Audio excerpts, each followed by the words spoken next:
Imagine this. You walk into a room, and without a single word, the atmosphere shifts. Eyes flicker toward you, some with respect, others with unease. You haven't spoken, yet you've already won. How? Beneath the surface of every interaction lies an untold battlefield of psychological dominance, where silence speaks louder than rhetoric. The deepest manipulation techniques aren't found in words, but in the unspoken.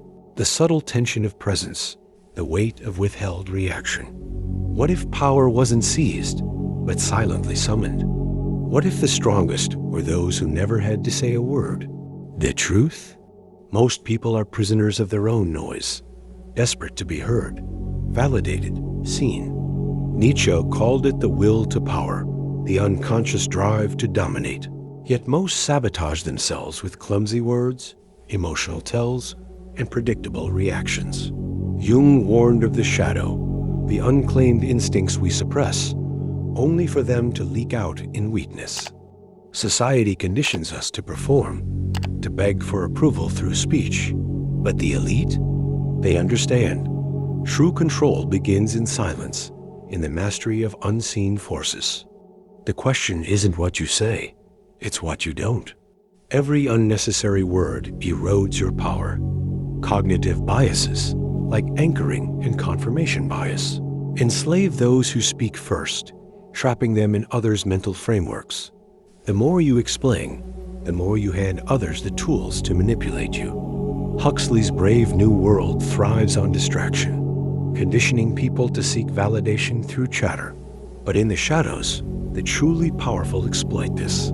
They let others fill the silence with insecurities, while they observe, calculate, and strike only when it fractures their opponent's illusion of control.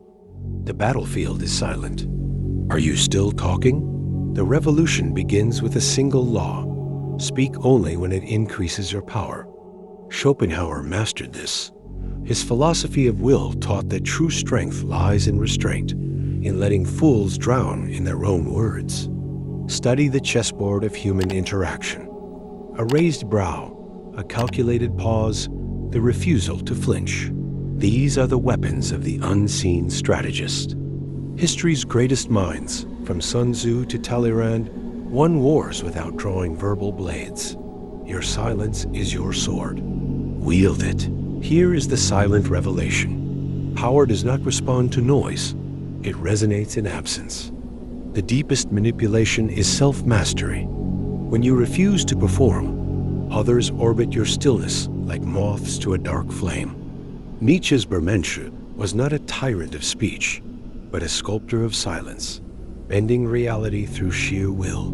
You are not a player in their game. You are the void they strain to fill. Now, step into the unseen. Let them whisper. You've already won.